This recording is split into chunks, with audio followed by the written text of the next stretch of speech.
Hello, welcome to the basics math. Salut, bienvenue sur les bases mathématiques.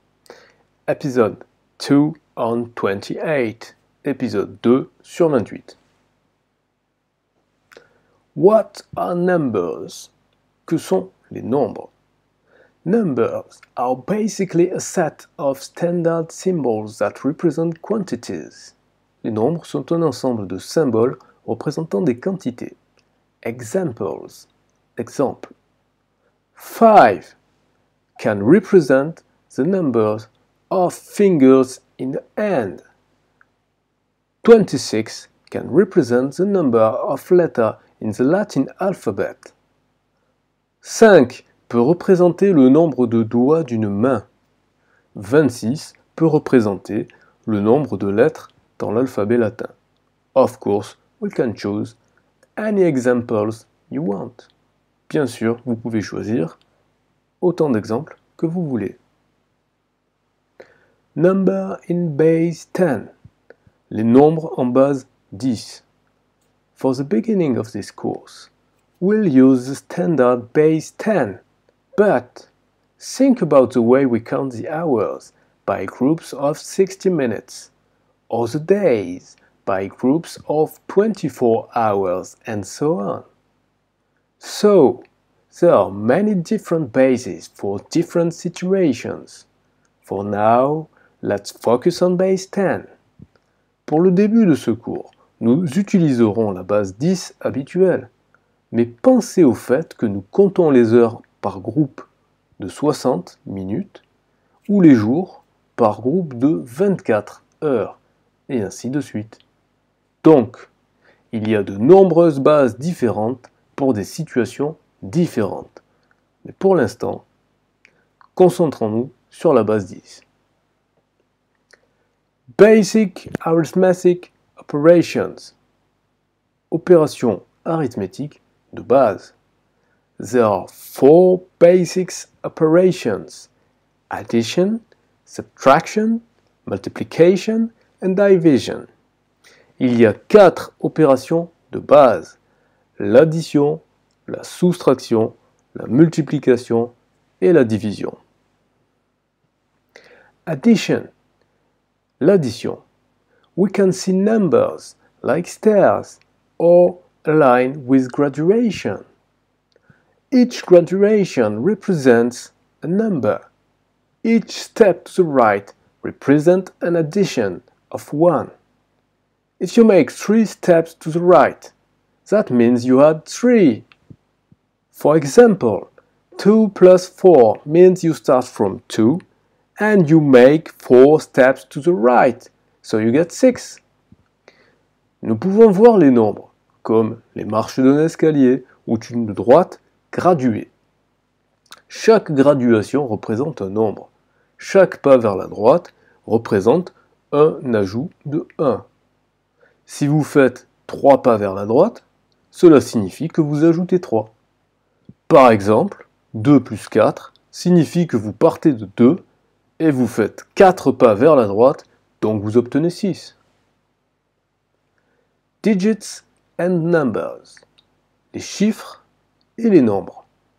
In base 10, we've got 10 digits that are in order 0, 1, 2, 3, 4, 5, 6, 7, 8, 9.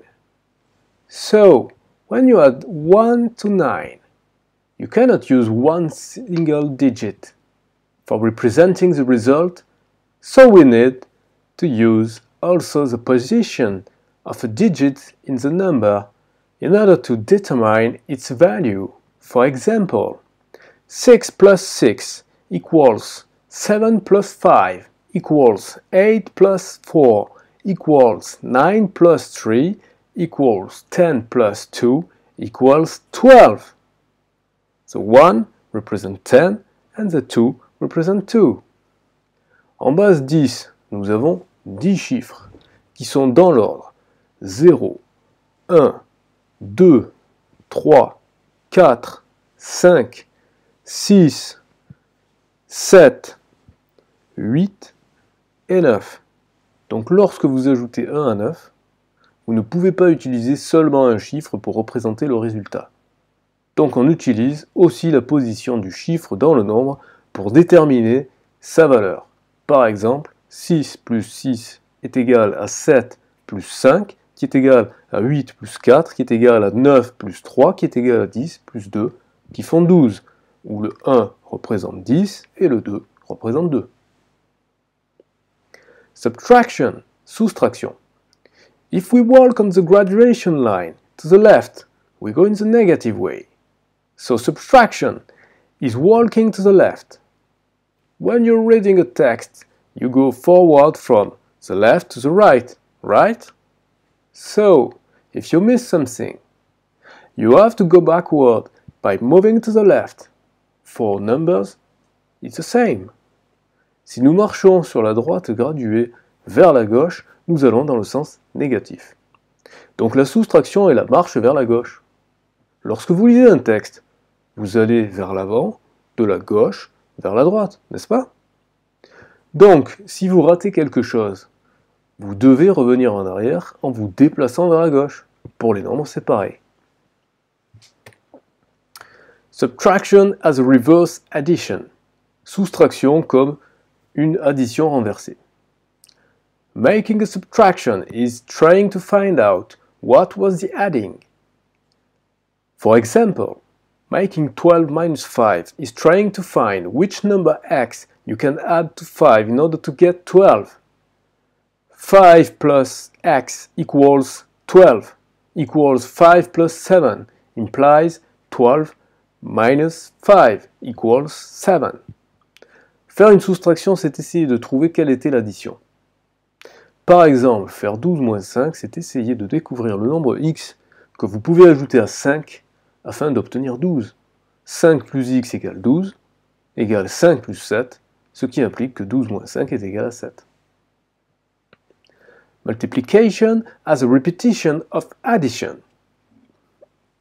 When you add the number 2 5 times, that means you have added 10, so we can say 2 times 5 equals 10, equals 2 plus 2 plus 2 plus 2 plus 2. So, the multiplication is simply a concise way to write several additions. Lorsque vous ajoutez le nombre 2 5 fois, cela signifie que vous avez ajouté 10. Donc on peut dire 2 fois 5 égale 10, égale 2, plus 2, plus 2, plus 2, plus 2. Donc la multiplication est simplement une façon concise d'écrire plusieurs additions. Division as a reverse multiplication. La division comme multiplication renversée. The same link exists between multiplication and division as between addition and subtraction. Making a division is trying to find out what was the multiplication. For example, making the division of 60 by 4 is trying to find out the number x, such as 4 times x equals 60 equals 4 times 15. Implies 60 divided by 4 equals 15. 60 divided by 4 equals 15. 15 multiplied by 4 equals 60. Le même lien existe entre la multiplication et la division qu'entre l'addition et la soustraction. Faire une division revient à découvrir quelle était la multiplication. Par exemple, faire la division de 60 par 4 revient à essayer de découvrir le nombre x tel que 4 fois x est égal à 60, qui est égal à 4 fois 15. Donc, 60 divisé par 4 égale 15. 60 divisé par 4 égale 15. 15 multiplié par 4 égale 60. Ce sont les deux faces de la même pièce. That's it for this episode. See you tomorrow for the next episode. C'est fini pour cet épisode. À demain pour le prochain épisode.